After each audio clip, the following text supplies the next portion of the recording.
रात के लगभग 10 बज रहे थे। ललित चलते हुए जंगल के रास्ते से अपनी बस्ती की ओर बढ़ रहा था। वो पूरे 2 साल बाद शहर से अपने बस्ती लौट रहा था। जंगल के कच्चे रास्ते से वो काफी सावधानी से आगे बढ़ रहा था कि तभी उसे किसी औरत के रोने की आवाज सुनाई दी। कोई तो मेरी मदद करो, कोई तो मेरी मदद करो। ऐसा कहते हुए वो रो रही थी। ये कौन औरत रो रही है? ललित आवाज की तरफ बढ़ा तो उसने देखा कि एक पेड़ से एक औरत बंधी हुई है। उसने ठीक से उसका चेहरा देखा तो वो चौंक गया, क्योंकि वो चांदनी थी, उसकी पुरानी प्रेमिका, जिसने कुछ साल पहले उसे छोड़ घर वालों के कहने पर किसी दूसरे आदमी से शादी कर ली थी। चांदनी, ये तुम्हें किसने पेड़ से बांध दिया है? वैसे चांदनी रोने लगी। ललित ने रस्सी खोलकर चांदनी को छुड़ा दिया। अरे, तुम्हें पेड़ से किसने बांधा है? मेरे पति ने, क्योंकि मैं उनके वारिस को जन्म नहीं दे पा रही हूँ। 7 बार बच्चे को जन्म दिया है, लेकिन सभी की सभी लड़कियां पैदा हो रही हैं। अरे, तो इसमें तुम्हारी क्या गलती है? ये तो तुम्हारे पति की गलती है, इसके लिए वो जिम्मेदार है। तभी चांदनी ने ललित को बाहों में भर लिया। काश मैंने तुमसे शादी की होती। तभी ललित को पीछे से दूर से किसी की आवाज सुनाई दी। कौन है वहां? वैसे चांदनी ने उसे छोड़ दिया। ललित ने मुड़कर देखा। वो आदमी चलते हुए ललित के पास आया। वो ललित का चाचा सखाराम था। चाचा, आप? हाँ, माफ करना, मुझे तुम्हें लेने के लिए आने में देर हो गई। कोई बात नहीं चाचा जी। यह अभी तुम्हारे साथ कौन था और अचानक कहाँ गायब हो गया?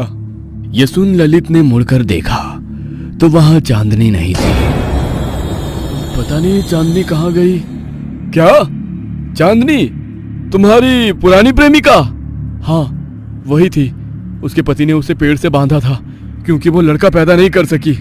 ये सुन उसके चाचा घबरा गए। हमें जल्दी से यहाँ से बस्ती जाना होगा। लेकिन क्यों? मुझे चांदनी को ढूंढना होगा, उसके सिवाय मैं बस्ती नहीं लौटूंगा।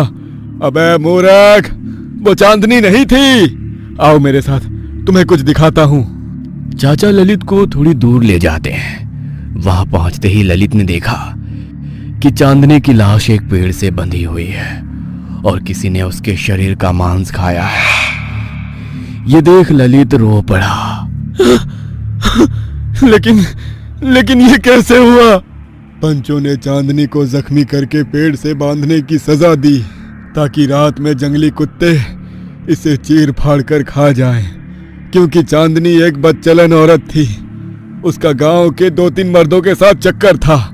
नहीं, चांदनी ऐसी नहीं थी। तो उसने तुमसे शादी क्यों नहीं की? हाँ, उसका मन तुमसे भर गया था, इसलिए उसने तुमसे शादी नहीं की। नहीं, उसने मेरे साथ शादी नहीं की क्योंकि उसके घर वाले खुद की जान लेने वाले थे।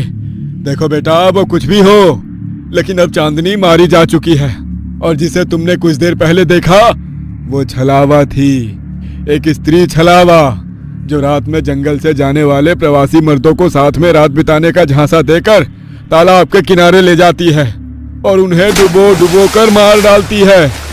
क्या? स्त्री छलावा? हाँ, स्त्री छलावा, जो किसी भी स्त्री का रूप ले सकती है।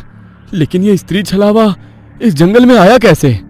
लोग कहते हैं कई सालों पहले एक तांत्रिक ने इस छलावे को एक मटके में बंद कर दिया था और जमीन में गाड़ दिया था, लेकिन कुछ वजह से वो मटका फूटा और छलावा मुक्त हो गया। तब से वो मर्दों को अपना शिकार बना रही है। इससे पहले कि हमें कोई और छलावा पकड़ ले, हमें जल्दी से यहाँ से भागना होगा और बस्ती पहुँचना होगा। ऐसा कहकर चाचा जंगल में भागने लगे। ललित भी घबराते हुए उनके पीछे पीछे भागने लगा, लेकिन चाचा अचानक से जंगल के अंधेरे में गुम से हो गए। उनके पास पहुंचने के लिए ललित ने अपनी रफ्तार बढ़ाई, लेकिन तभी वो एक पत्थर से टकराकर जमीन पर गिर गया। जैसे तैसे वो उठकर बैठ गया। उसने उस पत्थर की ओर देखा जिससे टकराकर वो नीचे गिरा था। तभी अचानक वो पत्थर चाचा में बदल गया और चाचा डरावनी आवाज में हंसने लगे। चाचा, चाचा, चाचा आप? अरे काहे का चाचा? मैं तो एक छलावा हूँ। तुम्हारा चाचा तो बस्ती में अपने झोपड़ी में आराम कर रहा है। ललित के अंगूठे में जख्म हो गई थी। उससे लगातार खून बह रहा था, इसीलिए वो उठने के काबिल नहीं रहा था। मुझे छोड़ दो, मुझे छोड़ दो। अरे ऐसे कैसे छोड़ दूं? तुम्हें छोड़ दिया तो मैं किसके साथ मौत का खेल खेलूंगा? कहते हुए वो छलावा उसके पैर के पास बैठ गया। उसने ललित का पैर पकड़ती ही ललित की हलचल बंद हो गई। उसने अपनी जीभ से अंगूठे से निकलता खून चाटा। कोई मुझे बचाओ! तभी एक चाकू छलावा के पीठ को चीरते हुए छाती के सामने आया और छलावा ललित के बगल में गिर गया। ललित ने सामने देखा तो वहां चांदनी खड़ी थी, लेकिन मरते वक्त वो छलावा कुछ तो फुसफुसाया। ये एक छलावा था ललित। तुम्हारे चाचा इस दुनिया में नहीं रहे। सुबह ही सांप काटने से उनकी मौत हो गई थी और इसीलिए मुझे लगा कि तुम उनके अंतिम विधि के लिए बस्ती लौटे हो। उस छलावे को देख मैं घबरा गई थी, लेकिन वो आते ही मैं वहां से भागी और एक पेड़ के पीछे छिप गई। ये सुन ललित ने लंबी सांस ली।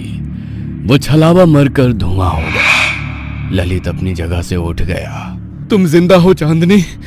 मुझे इस छलावे ने बताया कि तुम मारी जा चुकी हो। अरे वो छलावा है। वो इंसान को कुछ भी मनगढ़ंत नजारे दिखा सकता है। ये तो उसकी असली ताकत होती है।